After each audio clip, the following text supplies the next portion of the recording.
বিসমিল্লাহির রহমানির রহিম। সংগ্রামী ছাত্র ছাত্রী জনতা ও দেশপ্রেমিক বাংলাদেশি দেশে বিদেশে যে যেখানেই আছেন, আসসালামু আলাইকুম। আমি সেনাপ্রধানের প্রতি হুঁশিয়ারি উচ্চারণ করছি, আপনি ভুলেও হাসিনার কোনো মেসেজ বা কোনো তথ্য বা বাণী বাংলাদেশের সেনাবাহিনীর অফিসারদেরকে শোনাতে আসবেন না। বরং আপনি বাংলাদেশ সেনাবাহিনীর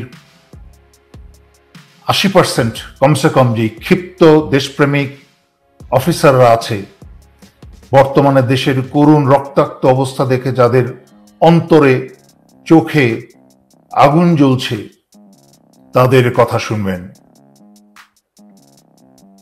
এবং তাদের দাবি মেনে কোনো কথায় কান দিবেন না। দেশপ্রেমিক জুনিয়র অফিসার এবং বেশিরভাগ অফিসার যারা আজকে দেশের জন্য যাদের অন্তরে রক্তক্ষরণ হচ্ছে, তাদের কথা শুনবেন। বিসমিল্লাহ বলে দেশ ও জনতা রক্ষায়, স্বাধীনতা রক্ষায় দেশে জরুরি অবস্থা জারি করুন। দেশের সকল ক্ষমতা সশস্ত্র বাহিনীর অধীনে নিয়ে নিন। স্বৈরাচারী শেখ হাসিনাকে এবং তার অবৈধ সরকারকে, খুনি সরকারকে উৎখাত করুন এবং তাদেরকে পরবর্তীতে গ্রেফতার করে জেলে ভরুন জনতার আদালতে বিচারের জন্য। অন্যান্য সকল ব্রাদার অফিসারদের জন্য বলছি, আপনারা আজকের এই অবস্থান ইতিহাসে আপনাদের স্থান করার অবস্থান। সারা বাংলাদেশের জনগণের কাছে যেই ঘৃণা, যেই বদদোয়া এই অবৈধ এবং খুনি সরকারকে রক্ষা করতে গিয়ে এবং তাকে ক্ষমতায় টিকিয়ে রাখতে গিয়ে সশস্ত্র বাহিনীর জন্য যে ঘৃণা জনগণের দৃষ্টিতে এনেছে, সেই ঘৃণা এবং পাপ মোচনের সময় এখন। তাই সর্বপ্রথম দেশ, তারপর জনতা এবং পরবর্তীতে নিজের ও পরিবারের স্বার্থে এই সেনা প্রধানকে এবং ঊর্ধ্বতন সেনা অফিসারদেরকে বাধ্য করবেন দেশ ও জনতার পক্ষে দাঁড়াতে এবং সকল প্রয়োজনীয় ব্যবস্থা গ্রহণ করতে। জনগণের উদ্দেশ্যে বলছি, সংগ্রামরত জনগণের উদ্দেশ্যে বলছি, আপনারা মনোযোগ দিয়ে শুনুন। যদি সশস্ত্র বাহিনী আমার আগে বলা কথাগুলা অনুসারে সঠিক সিদ্ধান্ত নেয়, দেশ এবং জনতার পাশে দাঁড়ায়, জরুরি অবস্থা ঘোষণা করে এই স্বৈরাচারী খুনি সরকারকে উৎখাত করে, তাহলে সশস্ত্র বাহিনীর সকল দেশ রক্ষা এবং জনতা রক্ষায় সকল কর্মকাণ্ডকে আপনারা সহযোগিতা করবেন। আর যদি ভুলেও সশস্ত্র বাহিনী কোনো আত্মঘাতী, ইতিহাসের সবচেয়ে বড় ভুল সিদ্ধান্ত নেয়, জনগণের পক্ষে এবং দেশের পক্ষে জরুরি অবস্থা ঘোষণা না করে বিপরীতে স্বৈরাচারী শেখ হাসিনাকে বাঁচানোর চেষ্টা করে, আপনারা সারা বাংলাদেশে গৃহযুদ্ধ শুরু করবেন। সবার হাতে হাতে অস্ত্র নেবেন। স্বৈরাচারী হাসিনার প্রধানমন্ত্রীর কার্যালয় থেকে আরম্ভ করে, গণভবন থেকে আরম্ভ করে, বঙ্গভবন থেকে আরম্ভ করে সবকিছু ভেঙে চুরমার করে ধূলিসাৎ করে দিবেন। কিন্তু এহেন কঠিন পদক্ষেপ নেবেন শুধুই তখন যখন সশস্ত্র বাহিনী দেশ এবং জনতার পক্ষে না আসবে, জরুরি অবস্থা ঘোষণা না করবে। মহান আল্লাহর কাছে দেশ জনতার জন্য দোয়া করে, আল্লাহর সাহায্য প্রার্থনা করে এবং এই সশস্ত্র বাহিনীর যেন আল্লাহ হেদায়েত করেন, তাদের অন্তর্চোখ খুলে দেন, দেশপ্রেম বাড়িয়ে দেন, ইমানকে শক্তিশালী করে দেন। দ্বিতীয়ত, আমি ডিজিএফআই প্রধান ডিজি হামিদকে বলছি, গত 15 বছরে ডিজিএফ এর সকল ডিজি একজন শুধু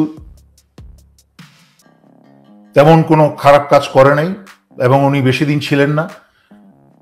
বাকি সবাই স্বৈরাচারী শেখ হাসিনার এবং ভারতের পক্ষে সকল দেশদ্রোহিতার কাজ করেছে, এমনকি মানুষ গুম, খুন এবং বাংলাদেশের জনগণের অর্থ চুরি এহেন জঘন্য কাজে গত 15 বছর ব্যস্ত ছিল।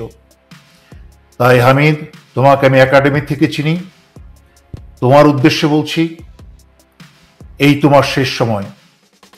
যদি পরিবারকে নিয়ে নিজেই বাংলাদেশে নিরাপত্তা এবং সম্মানের সাথে বাঁচতে চাও, তাহলে দেশ ও জনতার কাতারে দাঁড়াও, দেশ ও জনতার পক্ষে দাঁড়াও।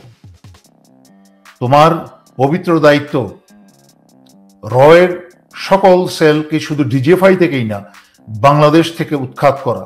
আমি জানি ডিজিএফআই এর ইনফ্রাস্ট্রাকচারাল বা কাঠামোগত সেই রকম শক্তি, জনবল বা অস্ত্র নেই। তাই তুমি তা সেনাবাহিনীর কাছে চাও, সশস্ত্র বাহিনীর কাছে চাও। দেশপ্রেমিক অফিসাররা সানন্দে তোমাকে সেই সমর্থন প্রদান করবে বলেই আমার বিশ্বাস, ইনশাল্লাহ।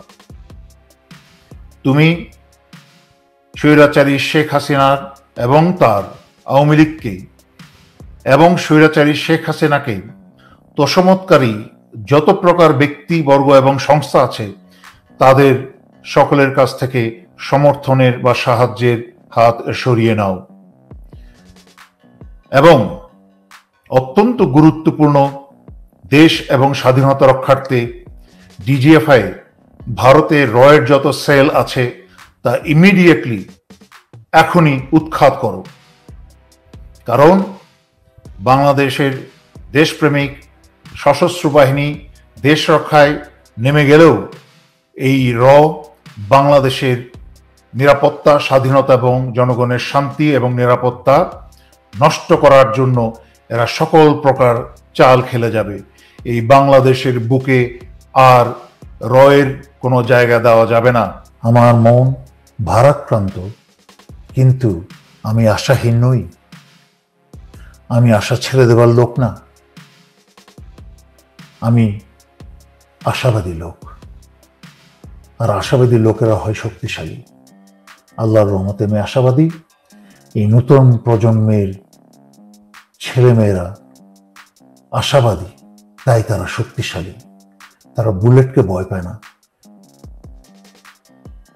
তাদের দাদারা এই বাংলাদেশ স্বাধীন করে দিয়ে গেছে। এখন সেই ব্যাটন রেসের ব্যাটনটা তারা হাতে নিয়েছে। এই দেশকে তারাই স্বাধীন করবে।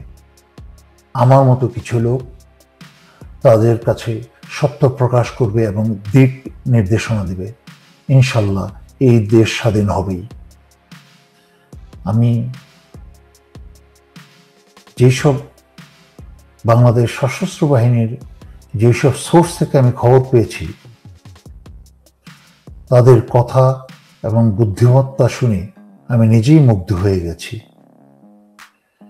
এবং তারা এমন কথা পর্যন্ত বলেছে যে স্বৈরাচারী হাসিনার আত্মীয়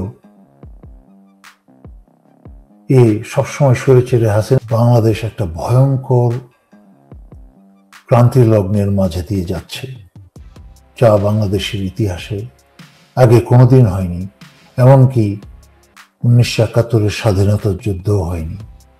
আবার একই সাথে পজিটিভ সাইডটা বলতে হবে যে স্বাধীনতা যুদ্ধ থেকে আরম্ভ করে তার আগে পরে এই প্রজন্মের ইয়াং জেনারেশনের মতো বুদ্ধিমান সাহসী ছেলে মেয়েও কিন্তু এই বাংলার মাটিতে আগে জন্মায়নি। বলতে পারেন মেজর ডালিম তো আরেকটা আসেনি, কিন্তু মেজর ডালিমরা আরেকটা কখন আসবে আমরা কেউ জানি না।